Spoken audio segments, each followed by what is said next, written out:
Bonjour et bienvenue chez Saint-Cyr Automobile. Aujourd'hui, je vous fais la vidéo de présentation du poste autoradio sur une Seat.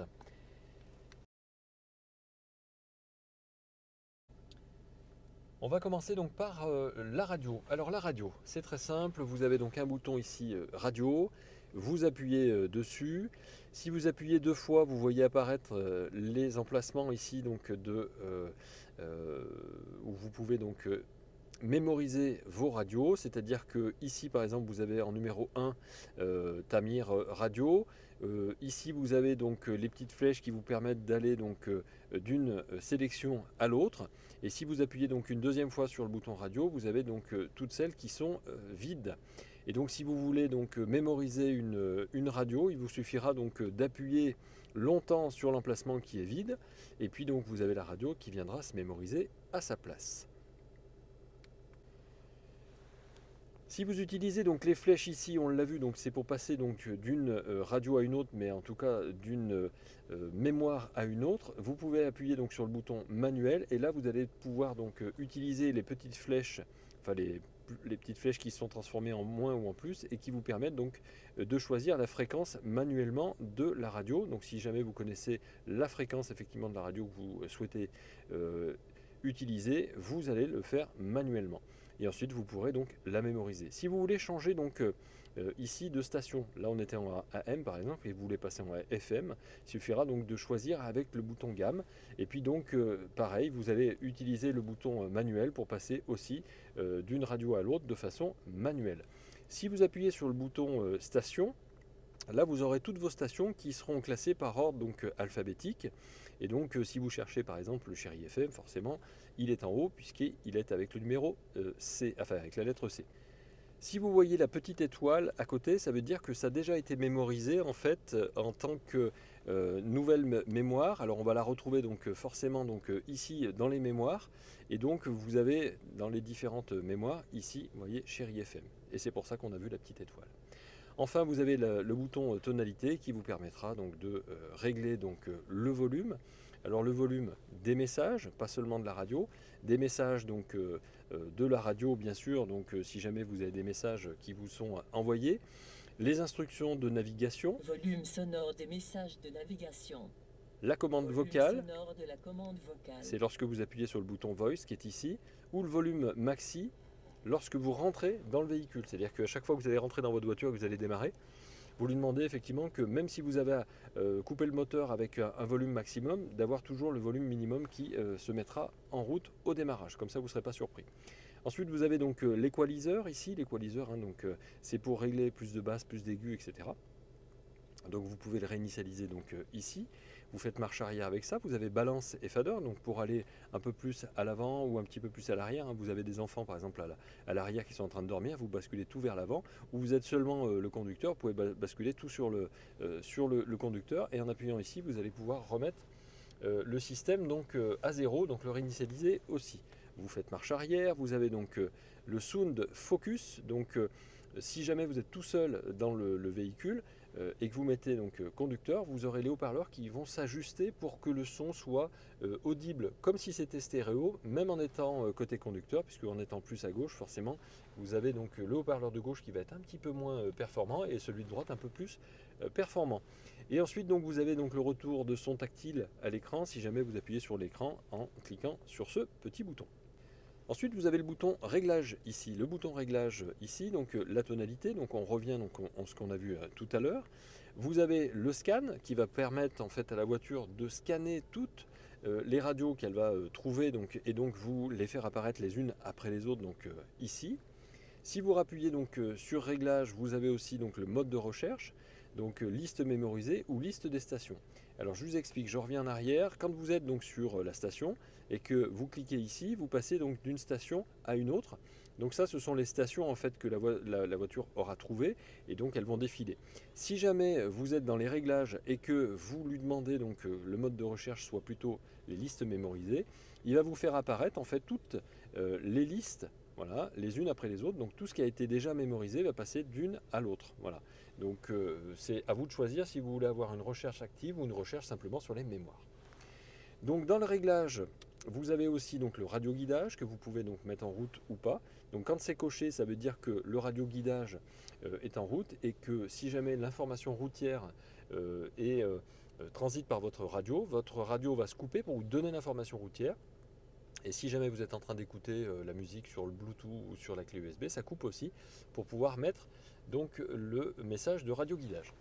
Enfin, vous avez donc un petit bouton donc ici supprimer mémoire. Donc si vous cliquez dessus, vous allez pouvoir donc supprimer les mémoires de votre véhicule. Alors soit vous le faites de façon un par un, soit vous faites tout supprimer donc ici et donc vous allez pouvoir décharger en fait votre voiture de tout ce que vous avez mis en mémoire dessus.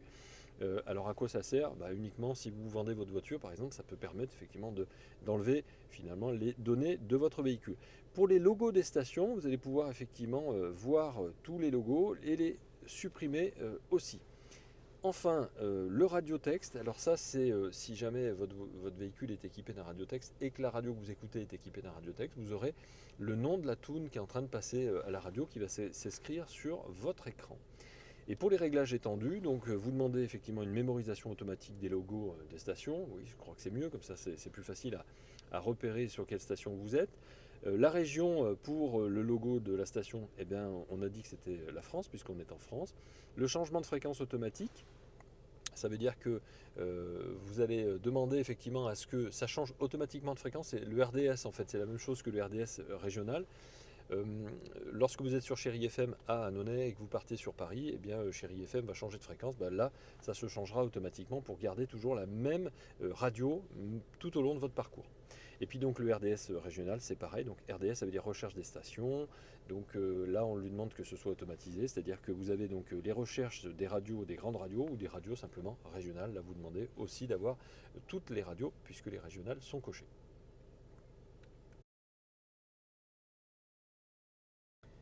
On va passer à la lecture du média. Vous insérez une clé USB donc, dans votre port USB, vous appuyez sur Média et là à ce moment-là vous allez pouvoir donc demander à lire en fait tout simplement la clé USB. Pour cela vous avez donc ici le bouton source qui permet en fait de faire apparaître les différentes sources. Soit vous avez un CD sur votre voiture et vous pouvez mettre en route le CD, la carte SD si vous avez aussi un support, ce qui n'est pas le cas sur celle-là, soit la source audio donc BT qui veut dire Bluetooth, c'est-à-dire que vous allez pouvoir lire les musiques depuis votre téléphone portable si vous l'avez associé en Bluetooth.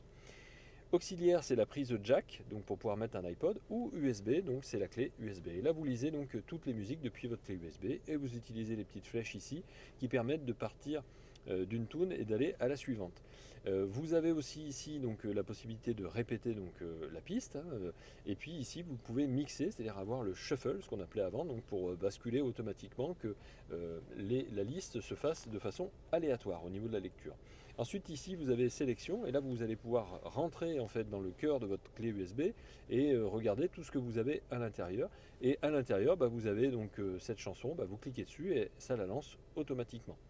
Voilà tout simplement pour la lecture du système média et après vous avez les mêmes réglages que sur la radio ici puisque vous avez la tonalité avec les réglages donc, de tonalité de volume, d'équaliseur, balance, etc. Donc ça vous retrouvez ça donc, sur la petite explication de la radio. Sinon vous avez donc ici la possibilité de mixer donc répétition des sous-dossiers inclus. Donc vous lui demandez effectivement de faire un mixte de tout ça ou de répéter les fichiers plus les sous-dossiers. Ici, vous pouvez demander aussi donc, pour le réglage de la Bluetooth, donc de la lecture depuis votre téléphone pareil. Dès que vous avez couplé un téléphone portable en Bluetooth, vous allez retrouver vos appareils qui sont ici. Ou si jamais vous ne l'avez pas encore fait, vous pouvez chercher effectivement les appareils et donc associer un téléphone depuis cet écran. Je vous expliquerai tout à l'heure comment associer un téléphone portable. Ensuite, vous pouvez demander donc à retirer correctement donc, la clé USB, comme sur un ordinateur. Et puis, vous cochez ici pour le radioguidage. Encore une fois, si jamais vous avez une information donc, du trafic autoroutier et que vous avez coché cette case, à ce moment-là, ça coupe la musique donc, du média, donc du Bluetooth ou de la clé USB pour vous donner l'information routière, uniquement si cette case est cochée.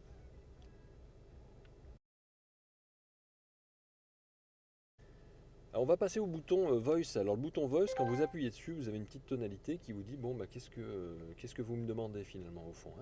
Donc vous avez plusieurs commandes disponibles et il vous fait donc au tout début de la sélection, il vous demande effectivement ce que vous voulez lui faire faire. Donc vous appuyez sur Voice, et lorsque vous appuyez sur Voice, là si vous êtes sur le menu média, vous avez source suivante ou source précédente. Et à ce moment-là, dès que vous dites la commande, il va donc faire la commande demandée. Comment? Source suivante. Titre suivant. Cette fonction n'est pas disponible actuellement. Si vous êtes sur la radio et que vous appuyez sur Voice, il vous fait aussi des propositions. Donc par exemple, si vous voulez donc changer de gamme, désactiver le radioguidage, vous voyez, tout ça peut se faire de façon vocale. Station suivante. Comment? Station suivante. Station suivante. Voilà, c'est tout simple et c'est pratique. Donc c'est pareil, dès que vous êtes sur la navigation, vous appuyez sur Voice et là vous allez avoir effectivement les entrées de destination, les entrées de rue, etc. qui vont pouvoir se faire de façon vocale. Nouvelle destination. Appelez nom. Veuillez rechercher le nom de l'appareil affiché à l'écran de votre téléphone mobile. Voilà à quoi sert le bouton Voice. Alors lorsque vous appuyez sur le bouton Nav, vous avez donc la navigation GPS avec ici donc mes destinations, les nouvelles destinations, mes RAID ou POI, donc c'est les points d'intérêt d'information comme les parkings, les stations-service, ce genre de choses. Donc si vous voulez avoir une nouvelle destination, vous allez sur Nouvelle destination et vous allez taper donc votre adresse. Donc vous choisissez le pays. Si votre cartographie est une cartographie France, à ce moment-là, vous n'aurez pas besoin de choisir de pays puisque vous n'en aurez qu'un. Mais quand vous avez 49 pays ici sur la petite vignette, ça veut dire que vous avez une cartographie Europe. Et si jamais vous destinez à aller en Espagne, vous tapez d'abord le pays Espagne, sinon vous ne trouverez pas l'adresse de destination. Pour ce qui est de la localité, donc vous cliquez dessus, vous allez avoir donc le pavé qui va donc s'ouvrir. Donc le pavé, lui, ce que j'appelle le pavé, c'est le clavier en fait. Il est donc en AZERTY. Vous allez taper donc par exemple Annonay, parce que c'est là où on veut aller. Alors Annonay, vous tapez suffisamment de lettres pour qu'il vous fasse des propositions. Une fois qu'il vous a fait des propositions, vous cliquez sur celle qui nous intéresse, et ensuite il vous demande d'entrer la rue. Alors si vous allez par exemple rue Pierre de Coubertin, alors je prends cette rue parce qu'elle est assez longue à écrire, vous cassez pas la tête, vous tapez simplement Pierre et les premières lettres de Pierre peuvent suffire effectivement à ce qu'il vous fasse des propositions. Donc on a Pierre Mendès France ou Pierre de Coubertin. Vous cliquez dessus, vous tapez un numéro si vous le souhaitez. Si vous ne connaissez pas le numéro, vous allez directement sur croisement ou sur OK. Et donc il vous emmène directement sur la destination. Deux choix, soit vous allez appuyer sur guider vers, donc démarrer, ou option de l'itinéraire. Alors, option de l'itinéraire, vous allez donc pouvoir choisir ici dans l'itinéraire un itinéraire rapide, court ou économique. Ici, vous allez pouvoir donc demander à ce qu'il y ait un itinéraire dynamique. Une proposition d'itinéraire, oui, pourquoi pas. C'est bien de nous faire des propositions donc, au démarrage de la carte. Si ce n'est pas coché, il ne vous fera pas de proposition, tout simplement. Vous pouvez demander à éviter les ferries, à éviter les routes à péage, les tunnels, éviter les routes à vignettes. Alors bon, c'est pas le cas en France, mais en Suisse, c'est le cas par exemple, donc ça c'est intéressant. Et une fois que vous avez fait ça, vous cliquez sur Les démarrer itinéraires sont en cours de calcul. et ça lance donc. Veuillez choisir un itinéraire. Voilà, et donc comme on a coché choisir les itinéraires, vous avez donc ici l'itinéraire rapide, court ou l'itinéraire donc écologique. Alors là, forcément, la distance n'est pas assez longue pour voir une différence, mais on peut remarquer que 6,6 km, 8,9 km, 6,4 km, et pareil au niveau du temps de trajet, 13 minutes ou 16 minutes. Une fois que vous avez choisi donc votre itinéraire, et bien donc le calcul se fait et c'est parti. Alors ensuite vous avez Suivre donc le tracé de la route sur 150 mètres. vous avez ici donc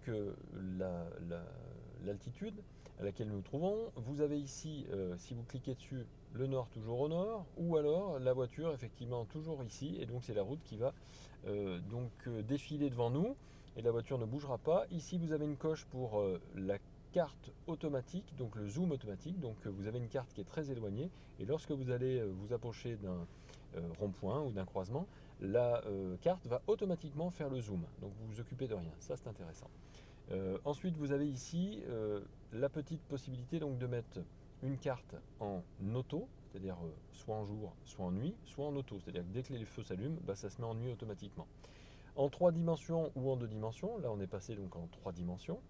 Et puis ici, vous avez donc voilà, les petits drapeaux, c'est pour avoir en fait le trajet dans son ensemble en fait, hein. Lorsque vous cliquez là-dessus, vous avez effectivement le trajet dans l'ensemble, ou alors vous avez effectivement le trajet final, la fin en fait de votre trajet. Donc voilà pour ce qui est donc des raccourcis qui se trouvent ici. Vous allez pouvoir donc ensuite dans mes destinations mémoriser donc cette destination si vous le souhaitez, ou créer donc une adresse de domicile avec cette destination.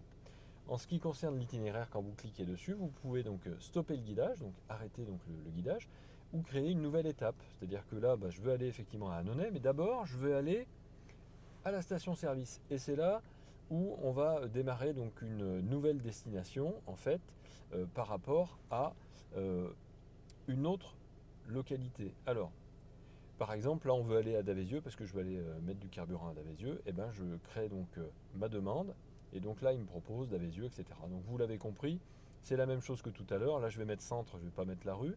Et ensuite, vous démarrez. Donc, et là, il vous demande si est-ce qu'on ajoute cette nouvelle destination comme une étape, ou est-ce qu'on annule le précédent et on l'ajoute simplement comme nouvelle destination. Donc là, vous faites ajouter, vous avez donc une étape. La première étant Davézieux Centre et la deuxième étant la destination donc finale. Vous pouvez donc calculer. L'itinéraire est en cours de calcul. Et elle vous emmène directement.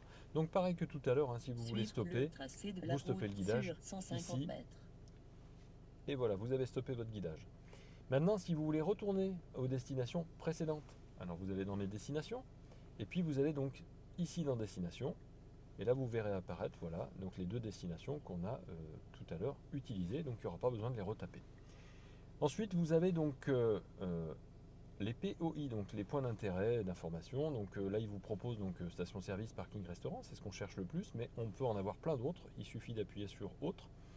Et à ce moment-là, vous avez donc aux environs de la position, bien sûr, toujours aux environs de là où vous vous trouvez. Et puis vous cherchez effectivement ici les catégories. Alors moi, je vais aller dans auto et voyage, et c'est là où je vais trouver donc les aéroports, les stations-service, les parkings, etc. Mais je peux aussi demander effectivement dans les catégories tout ce qui est loisirs ou tout ce qui est destination spéciale.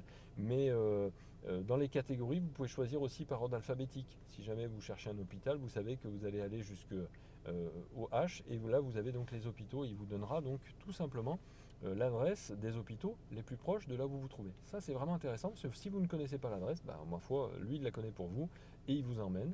Donc là, il vous propose donc plus d'une trentaine effectivement d'hôpitaux, sachant que le plus proche, il est à 5,9 km à Annonay. Voilà, ça c'est une utilisation facile et rapide pour les points d'information. Maintenant, quand on va dans Réglages ici, donc on a vu tout à l'heure les options d'itinéraire, puisqu'on peut donc lui demander effectivement de toujours éviter les ferries, toujours éviter les routes à péage, etc. Donc vous pouvez cocher donc, pour demander à ce que ça soit toujours le cas. Maintenant, vous pouvez demander aussi une option de ravitaillement, c'est-à-dire que votre voiture, lorsqu'elle est en réserve, va vous dire « Ah, là vous êtes en réserve, est-ce que vous voulez que… » Donc il vous le propose, hein, il ne vous l'impose pas. « Est-ce que vous voulez que je vous emmène jusqu'à la station-service la plus proche ?» Donc ça, c'est intéressant de le cocher. Pour ce qui est des instructions de navigation, vous pouvez régler donc le volume ici, de la navigation. Je vous donne une petite astuce pour le volume de la navigation. Lorsque la radio est en route et que vous utilisez la commande de volume de la radio, celle-ci, à ce moment-là, ça monte le volume de la radio. Mais si votre GPS est en train de vous donner une instruction, à ce moment-là, lorsque vous utilisez le même bouton, ça montera le volume, ou ça baissera le volume, du GPS. Ça, c'est la façon la plus rapide de trouver effectivement à monter et à baisser le son sans rentrer dans les réglages d'instruction vocale. Réduction des messages de navigation. Alors là, en fait, on vous dit simplement qu'on peut effectivement réduire le volume de l'infodivertissement, c'est-à-dire les annonces de la navigation. Vous allez pouvoir effectivement demander à le baisser. Lorsque effectivement votre navigation vous donne un message, ça baisse le son de votre radio. Ensuite, aucune instruction pendant l'appel. Bon, ça, je vous le déconseille. C'est-à-dire que vous avez un appel téléphonique et puis vous demandez effectivement à avoir aucune instruction de navigation. Donc c'est la meilleure façon d'oublier de tourner et de sortir de l'autoroute au bon moment.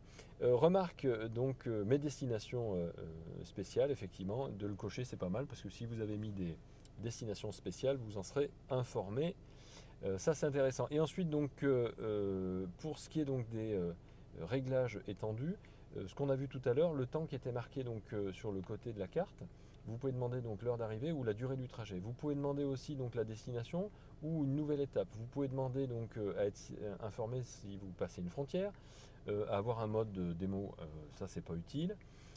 Et puis on a fait le tour de ce qui est des réglages de la navigation. Ici vous avez un menu. Alors lorsque vous allez dans le menu, vous allez retrouver effectivement le menu principal. Le menu principal, c'est la même chose qu'en fait les boutons qui sont ici, simplement c'est tactile. Enfin, vous avez donc le bouton Mes raids et vous allez pouvoir donc créer un nouveau raid avec des nouvelles destinations, avec des étapes. Voilà, le raid c'est vraiment la personnalisation de vos destinations. Maintenant, je vais vous expliquer comment en fait on enlève en fait les destinations si jamais vous vendez votre voiture. Vous allez aller dans Réglages et puis vous allez aller dans Gérer la mémoire. Gérer la mémoire, bah, tout simplement, ici vous avez, voyez, supprimer données utilisateurs. Donc vous allez là-dessus, vous cliquez sur ce que vous souhaitez supprimer. Si vous souhaitez supprimer les dernières destinations, les mémoires de destination, les mémoires de RAID, l'historique des localités, etc. Vous cochez ce que vous voulez supprimer, vous appuyez sur supprimer, OK, et c'est fait. C'est-à-dire que maintenant, si vous revenez sur la carte et que vous lui dites, bah tiens, moi je veux aller dans destination et dans les destinations précédentes, eh ben, il ne vous propose plus rien. Tout a disparu. Voilà comment on supprime des destinations. Ici, vous avez un bouton trafic. Le trafic, c'est le trafic autoroutier. Bon, vous avez zéro message sur la route. Il n'y a ni accident, ni ralentissement, etc. Mais si vous voulez savoir effectivement ce que vous avez comme trafic sur la route, il vous suffira d'appuyer là-dessus. Allez, on passe au bouton car. Le bouton car, c'est quoi? C'est le bouton qui permet de savoir les consommations de votre véhicule. Donc là, depuis le départ, vous avez parcouru 9 km, 57 minutes. Vous avez consommé 9 litres au 100. Bon, sur des petites distances, ça ne veut forcément rien dire. Vous pouvez donc choisir un autre calcul, puisqu'il y en a eu plusieurs, et donc vous passez de l'un à l'autre tout simplement avec les flèches qui sont ici. Si vous allez dans Réglages, vous avez les différents réglages de votre voiture. L'ESC, donc c'est ce qu'on appelle aussi l'ESP, c'est le programme électronique de stabilité. Si votre voiture commence à prendre un sous-virage ou un sur-virage parce qu'elle glisse sur du verglas ou ce genre de choses, votre voiture va essayer de rattraper en fait le véhicule et de lui redonner une trajectoire qui vous évite d'aller dans le fossé. Alors c'est bien, mais c'est couplé à un anti-patinage qui fait que quand vous êtes sur la neige et que vous démarrez sur la neige, l'anti-patinage vous empêche de patiner, ce qui veut dire que ça vous empêche aussi de sortir de la neige. Donc il faut l'enlever le système et le réactiver dès que vous êtes sorti de la neige. Uniquement pour le démarrage, puisque ça empêche effectivement de patiner.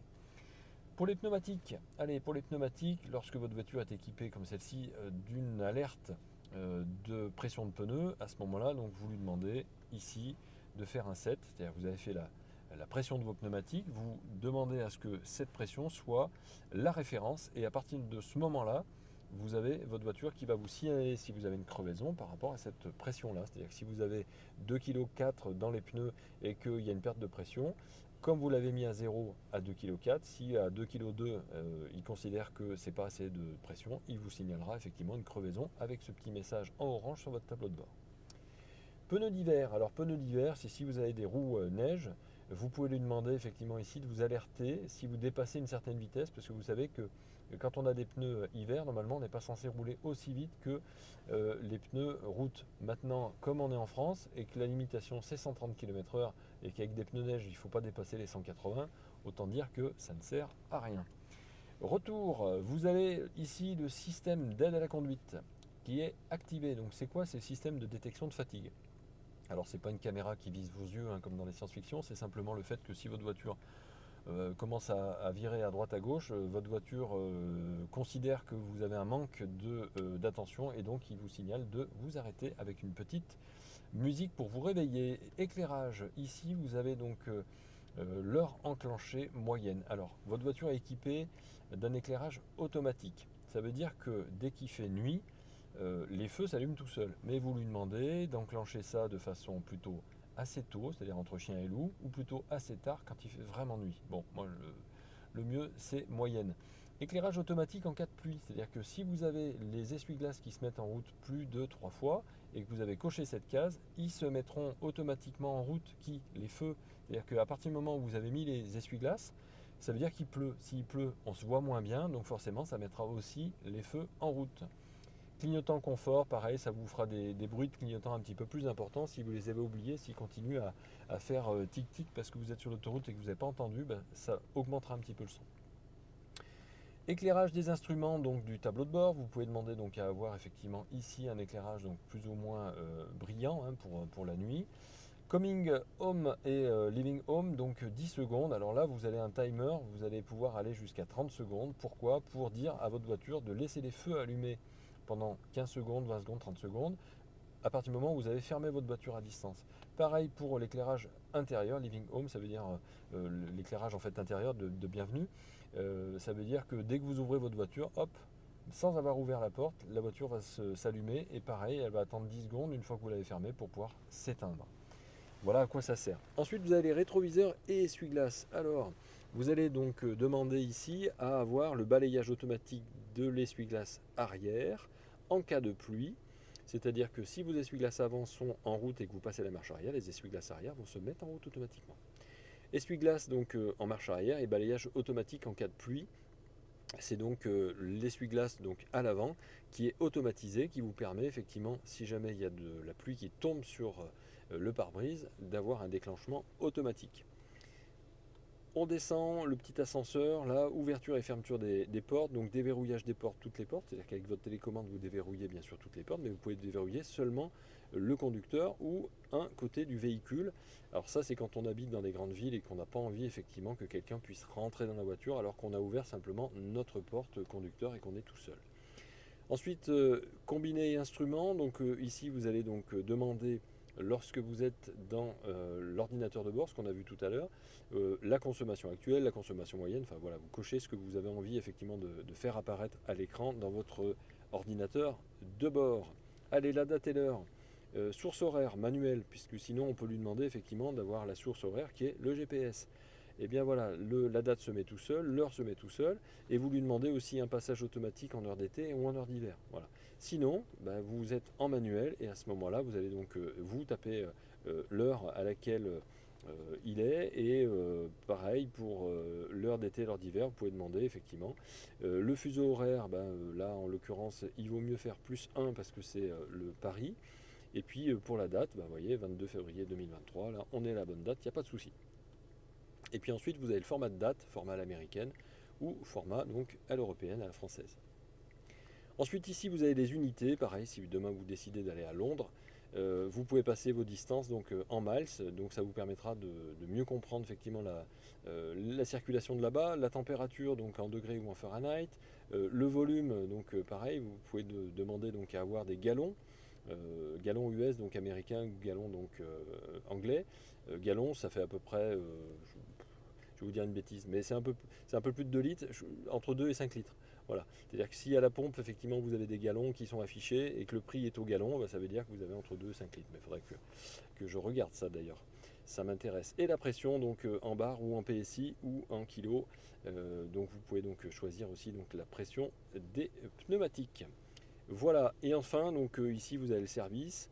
Service, ça veut dire que si je clique là-dessus, bien, je ne le fais pas parce qu'il y a le numéro de châssis donc, du véhicule qui apparaît. Mais vous avez donc combien de kilomètres il vous reste à faire ou combien de temps il vous reste à faire avant de faire la révision. Et enfin, vous avez ici réglage usine et là vous pouvez demander donc à réinitialiser tous les réglages, toutes les données. Tout à l'heure on l'a fait sur le GPS, mais en faisant ça, bah, vous lui demandez effectivement de réinitialiser tout le poste. Alors attention, si le véhicule vient de l'étranger, forcément il ne parlera pas forcément français, donc il faudra savoir où se trouve le langage dans les réglages. Et c'est là où on va passer justement donc au mode menu. Quand on est dans le mode menu, on va aller donc dans la roue crantée, ici dans les réglages. Alors hop, voilà, vous cliquez dessus et là vous voyez apparaître un autre réglage de système avec ici donc le réglage donc, de l'écran. Vous lui demandez effectivement là par exemple d'être en off dans 10 secondes. Ça veut dire que là, vous êtes en train de rouler, il fait nuit, l'écran vous gêne, vous ne souhaitez pas éteindre l'écran, vous souhaitez simplement enlever la luminosité de l'écran, ce qui est le cas. Vous voyez, 10 secondes après, donc l'écran s'est éteint, tout fonctionne, le GPS fonctionne, le Bluetooth fonctionne. En fait, l'écran lui-même ne réfléchit plus de lumière, sauf juste au moment où vous allez approcher votre main de ce système-là ou que vous allez cliquer donc sur l'écran. Ça, c'est vraiment pour couper simplement la lumière. Ici, vous lui demandez donc un degré, donc luminosité, vous l'avez compris, c'est donc pour mettre plus ou moins de lumière sur l'écran. Le passage en jour-nuit automatique, soit il est toujours en jour, soit il est toujours en nuit, soit dès que les feux sont allumés, il passe en nuit. Le son sur l'écran tactile, vous avez le détecteur de présence, donc c'est ce système-là, le détecteur de présence, c'est-à-dire que là, ça reste toujours donc en place, et là, ça va se mettre donc à réduire ou à s'allumer si jamais vous passez la main devant le détecteur. Et ensuite, vous avez donc affiché l'heure en mode veille. Je coupe l'écran et j'ai l'horloge ici qui s'affiche. Je rallume l'écran et du coup, effectivement, je repasse donc sur un écran normal. Allez, je retourne dans les réglages. Je ne l'ai pas capté. Hop, je retourne dans les réglages. Je vais le mettre devant moi. Hop. Voilà, et donc c'est là qu'on va retrouver donc l'heure et la date, comme on a vu tout à l'heure, mais surtout la date, la langue. Comme je vous le disais tout à l'heure, si vous réinitialisez, il faut savoir où se trouve la langue, et bien elle se trouve ici dans les menus. Ensuite, vous avez la disposition du clavier AZERTY ou ABC, c'est-à-dire quand vous avez un clavier sur le GPS par exemple, vous lui demandez d'avoir un clavier AZERTY ou ABC, ça veut dire que tout est ABCD, EFG sur la même ligne. Les langues du clavier supplémentaires, vous allez pouvoir effectivement demander à avoir des claviers supplémentaires. Alors, c'est vrai que le cyrillique est important, le russe est important, etc. Voilà, vous pouvez donc cocher. Dès que vous avez des coches, vous allez avoir la possibilité d'avoir toutes ces lettres qui s'afficheront sur votre clavier. Vous choisirez votre clavier. Alors je vous montre vite fait. Quand vous avez choisi, on va aller dans Nouvelle destination. Et là donc vous avez ici la localité et vous avez votre clavier. Et ici vous avez un petit globe. Et lorsque vous avez mis plusieurs donc, claviers, en appuyant là-dessus, les claviers vont vous êtes proposé, donc vous pourrez passer du clavier donc AZERTY, ABC ou cyrillique, etc. On revient donc au mode menu avec la roue crantée, et donc on revient donc sur l'écran avec la disposition du clavier, les langues de clavier, les unités, ce qu'on vient de voir tout à l'heure avec les unités de distance. Ici vous avez donc activer la transmission de données pour les applications SEAT, donc il faut avoir un abonnement, donc ça je ne vous fais pas l'article. La commande vocale, ici vous allez donc demander donc à avoir un style de dialogue plutôt court ou plutôt long avec le voice qui est ici. Afficher les commandes possibles, ça il faut absolument que ce soit coché parce que comme c'est des commandes précises, si jamais vous n'avez pas la bonne commande, il vous comprendra pas. Vous voyez, si j'appuie sur voice par exemple, il va me proposer différentes choses. Mais si j'ai pas appuyé, voilà, tac. Si j'ai pas cette petite coche qui est cochée, il vous fera pas de proposition, donc vous ne saurez pas quoi demander, en tout cas pas avoir la bonne formule pour demander les choses. La tonalité initiale donc de la commande vocale, c'est le bip bip qu'on vient d'entendre. La tonalité finale de la commande vocale, c'est lorsque effectivement ça s'arrête aussi. Donc quand ça démarre, ça bip, comme ça vous savez que ça a démarré. Quand ça finit, ça bip aussi pour vous dire que là il ne vous écoute plus. Et tonalité donc de saisie dans le dialogue vocal, c'est vrai que c'est bien de le cocher aussi. C'est une meilleure compréhension. Qu'est-ce que l'on a d'autre? Donc on a vu la commande vocale, retirer correctement, donc sélectionner les appareils. Oui, ça c'est intéressant parce que si votre véhicule est équipé avec carte SD ou avec clé USB, vous pouvez demander effectivement à retirer la clé USB correctement. Et donc il vous fait différentes propositions et c'est vrai que c'est bien de pouvoir sélectionner les appareils. Réglage usine, donc on a vu tout à l'heure, on peut tout réinitialiser, donc les réglages usine. Et réinitialiser simplement la tonalité ou la radio ou le véhicule ou le téléphone, voilà, ou la navigation. Vous pouvez tout réinitialiser ici de façon indépendante, c'est-à-dire soit vous réinitialisez tout, soit vous réinitialisez que ce que vous cochez ici. Ça évite par exemple de changer la langue si vous réinitialisez que le GPS par exemple. Vous avez donc enfin donc, le Bluetooth ici. Alors le Bluetooth, c'est ce qui vous permet d'aller dans le Bluetooth pour pouvoir coupler des appareils ou pour chercher les appareils qui ont déjà été couplés avec votre voiture. Je vais vous faire une petite vidéo pour ça. Ensuite, les informations donc, du système, ça c'est pour les gens qui sont aguerris et qui permettent de savoir s'il y a besoin de faire une mise à jour ou pas. Vous voyez, ici, Et donc vous faites des recherches de mise à jour à partir du moment où vous êtes connecté. Donc vous voyez là, aucune donnée disponible. Il faut être connecté effectivement en Wi-Fi à un réseau. Maintenant, si vous tapez donc sur menu et puis que vous arrêtez donc ici donc sur photo, on va y arriver. À ce moment-là, donc dès que vous avez mis des images sur votre clé USB, vous allez pouvoir les lire directement donc sur ce menu. Ensuite, si vous allez donc sur le menu, vous avez donc Full Link, où vous avez donc image, où vous avez ici donc tonalité. Donc c'est tout ce qu'on a fait tout à l'heure donc en réglage, mais en fait vous avez un accès donc rapide grâce à ce menu. Vous avez donc aussi, alors on fait le tour, donc les réglages, la radio, le média, le téléphone, la navigation GPS, ou ici donc trafic. Donc tout ce que vous avez en fait ici sur cet écran, c'est ce que vous retrouvez donc ici en bouton, et donc là c'est en tactile. Maintenant je vais vous expliquer comment associer un téléphone portable, un téléphone Android, et comment utiliser Android Auto par la suite avec votre autoradio SEAT. Alors pour un autoradio comme celui-ci, vous avez un bouton donc phone ici, ou alors, et donc vous faites un rechercher donc téléphone, ou alors vous allez dans réglages, si jamais il ne vous le propose pas parce que vous en avez déjà sélectionné, et quand vous allez dans réglages, vous allez dans Bluetooth, vérifiez bien que ce soit coché. La visibilité, donc là elle est masquée, mais vous lui demandez qu'elle soit permanente. Et là vous cherchez donc les appareils. Allez, une fois que vous avez fait ça, vous allez dans votre téléphone portable, identique, donc vous déverrouillez bien sûr votre téléphone. Une fois que vous avez déverrouillé votre téléphone, à ce moment-là, vous allez pouvoir donc aller dans les réglages. Vous allez dans la recherche, donc dans les paramètres, tout simplement de votre téléphone, et vous allez effectivement rechercher dans le Bluetooth l'autoradio de votre SEAT. Alors, vous allez voir apparaître normalement ici l'appareil. Et si vous ne le voyez pas sur votre téléphone, votre poste de toute façon aura trouvé votre téléphone. Donc vous cliquez sur votre téléphone, vous lui demandez effectivement le téléphone main libre bien sûr. Une fois que c'est fait, ce que vous faites, c'est que vous regardez donc sur votre téléphone portable que vous ayez bien la notification. Ça marche dans l'autre sens aussi, vous allez sur le petit SEAT donc, que vous avez trouvé sur votre téléphone, et à ce moment-là, donc vous attendez la connexion depuis votre écran.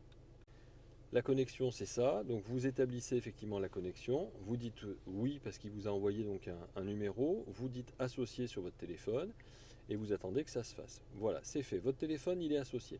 Vous autorisez bien sûr l'accès aux messages, vous autorisez bien sûr aussi à transposer donc vos contacts jusqu'à la voiture, puisque dès que votre téléphone n'est plus actif, vos contacts disparaissent, donc vous pouvez le faire. Et une fois que vous avez fait ça, et seulement à ce moment-là, là on va pouvoir passer à Android Auto. Alors pour Android Auto, c'est un peu plus compliqué quand on est sur Android. Le conseil que je vous donne, c'est d'utiliser des cordons d'origine ou des cordons de qualité. C'est-à-dire que si vous avez un mauvais cordon, vous n'aurez pas une bonne connexion. Il faut savoir une chose, c'est que quand on est sur Android, ça veut dire qu'on demande à la voiture de mettre beaucoup de données, et les données, ça prend beaucoup de place. Donc si vous avez un tout petit cordon, ça ne sera pas suffisant pour transférer les données de votre téléphone jusqu'à l'écran de la voiture. Votre cordon, eh bien, vous le branchez donc à la clé USB de votre véhicule. Une fois que c'est fait, vous branchez l'autre côté de votre cordon à votre téléphone et vous attendez effectivement de voir les connexions, voir ce qui se passe. Vous allez avoir des instructions. Si votre téléphone est verrouillé, vous le déverrouillez, c'est important. Une fois que vous avez déverrouillé votre téléphone, vous avez ici donc l'appareil qui vous dit qu'il est en charge, très bien. Vous allez ensuite dans le menu ici et vous allez donc chercher donc le Full Link. Vous cliquez dessus et vous allez voir apparaître, vous voyez, Android Auto, Apple CarPlay ou MirrorLink. Il faut que votre téléphone soit compatible Android Auto, c'est-à-dire qu'il faut effectivement qu'il ait au moins Oreo comme base de programme. Et une fois que vous avez fait ça, vous mettez toujours votre téléphone, vous voyez, vous enlevez donc la sécurité et vous acceptez le transfert de fichiers. Sans ça, Android Auto ne fonctionne pas. Donc ça, il faut le faire dans un premier temps pour une première connexion. Une fois que c'est fait, ensuite vous allez voir apparaître ici donc Android Auto qui va pouvoir donc être activé. Si jamais, et ça arrive souvent, si jamais ici Android Auto ne fonctionne pas, ce que vous faites, vous débranchez votre téléphone et vous rebranchez votre téléphone. Vous allez avoir à nouveau un message qui va apparaître ou alors vous allez avoir voilà, le message, vous voyez, transfert de fichiers, vous acceptez le transfert de fichiers. Des fois, effectivement, c'est un peu long pour apprendre à la voiture qu'elle a Android Auto. Avec Apple CarPlay, c'est un petit peu plus rapide, mais voilà, ça, c'est des choses qui peuvent arriver. Et il ne faut pas hésiter à le faire plusieurs fois parce que malheureusement, effectivement, les données sont assez lourdes. Vous allez ensuite dans Appareil, et là, vous allez dans l'appareil, donc votre téléphone. Voilà, et vous demandez effectivement à ce que voilà, les données soient établies entre votre téléphone et la voiture. Alors n'hésitez pas à le faire plusieurs fois aussi si jamais ça ne marche pas du premier coup. Et vous allez avoir apparaître donc sur votre téléphone Android Auto souhaite activer le Bluetooth. Donc là il faut associer votre téléphone, ce qu'on vient de faire. Et autoriser la voiture à accéder aux notifications. Vous dites OK en mettant suivant. Et là, ça y est, c'est fini. Quand vous voyez cet écran là, ça veut dire qu'il y a un transfert qui se fait jusqu'à l'écran de votre voiture. Voilà, les applications du coup démarrent sur votre écran et vous avez effectivement les applications donc, qui vont défiler sur l'écran, donc avec le petit ascenseur, hein, toujours pareil. Donc ici en appuyant donc, sur ce bouton là, vous revenez toujours sur l'écran principal. Ici vous avez la possibilité d'utiliser OK Google, alors soit en le disant hein, tout simplement et donc il va se mettre en route tout seul, soit en appuyant donc sur le micro et donc ça va lancer une procédure de contact avec vous et donc il va écouter ce que vous dites pour voir si c'est une commande. Si vous voulez l'arrêter, ben, il suffira d'appuyer sur le bouton qui est ici. Si vous voulez utiliser Waze, ben, vous cliquez simplement hein, sur l'application et puis donc elle va se lancer. Ensuite, vous avez aussi donc toutes les applications comme YouTube Music. Alors ça, je vais l'enlever, mais voilà, YouTube Music, téléphone, etc. Spotify. Si jamais vous utilisez ces applications, je vous donne une petite astuce. Si jamais ça ne démarre pas correctement au départ, il faut lancer ça sur votre téléphone et une fois que vous l'avez lancé sur votre téléphone, ensuite, ça fonctionnera forcément puisque ça sera donc en sous-masque dans votre téléphone et ça marchera donc sur cet écran. Voilà pour ce qui est donc d'Android Auto. Alors bien sûr, hein, si vous détachez votre téléphone et si vous débranchez votre téléphone de la voiture, ça enlève donc effectivement la connexion et donc ça ne marche plus. Mais comme on l'a déjà programmé une première fois, le fait de réenclencher donc la connexion avec votre téléphone fait que ça va démarrer automatiquement. Vous voyez, la connexion est établie et automatiquement ça redémarre au niveau d'Android Auto. Mais vraiment automatiquement, il n'y a plus rien à faire. Le plus dur, c'est de faire la procédure de la première connexion.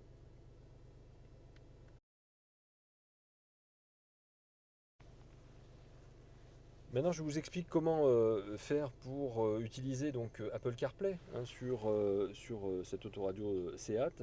Donc, vous allez dans Menu, vous allez sur Full Link. Vous utilisez toujours un cordon d'origine en fait de votre téléphone portable que vous branchez donc à la clé USB. Une fois que vous avez fait ça, vous branchez l'autre partie, donc le téléphone, donc au câble. Et surtout, bah, vous déverrouillez votre téléphone. Lorsque vous avez déverrouillé votre téléphone, à ce moment-là, la connexion est établie. Et comme c'est Apple, ça va super vite. Vous voyez, j'ai pas le temps de le dire, pas le temps de finir, que c'est déjà en route. C'est-à-dire qu'il n'y a aucune procédure à mettre en place. Là, une fois que vous avez fait ça, vous pouvez utiliser directement donc, votre Apple CarPlay, donc soit avec des widgets, donc avec les gros écrans, soit avec les petits fichiers.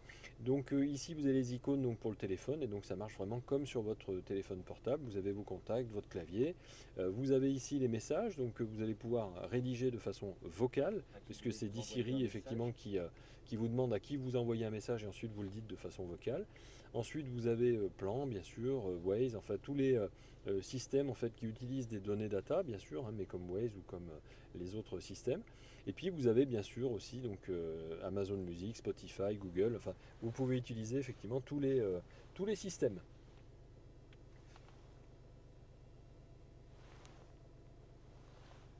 Oui, allô?